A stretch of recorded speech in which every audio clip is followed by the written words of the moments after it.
ইসলামী bank news top 10।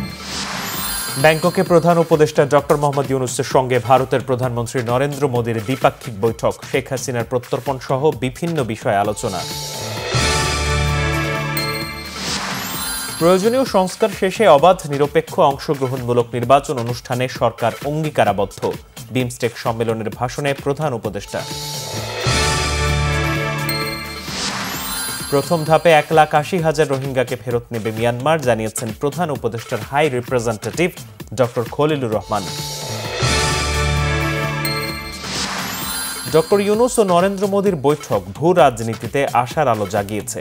BNP মহাসচিব মির্জা ফখরুলের মন্তব্য, এই বৈঠক দুই দেশের মানুষের কল্যাণ বয়ে আনবে বলে আশা। শুধু শেখ হাসিনা নয়, ভারতে পালিত থাকা স্বৈরাচারের দোসরদেরও ফেরত দিতে হবে বলেছেন বিএনপির স্থায়ী কমিটির সদস্য মির্জা আব্বাস। জাতীয় নাগরিক পার্টির মুখ্য সংগঠক সার্জিস আলম বলেছেন, শ্রদ্ধা ও সমতা থাকলে ভারতের সাথে বাংলাদেশের সম্পর্ক থাকবে।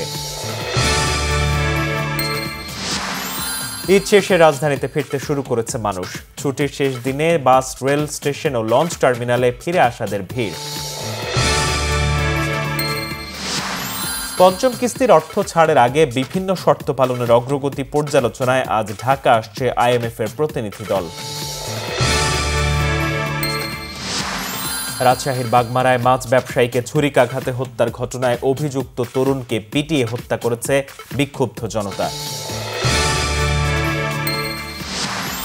IPL-এ মুম্বাই ইন্ডিয়ান্সকে 12 রানে হারিয়ে চতুর্থ ম্যাচে দ্বিতীয় জয় পেয়েছে লখনৌ সুপার জায়ান্টস।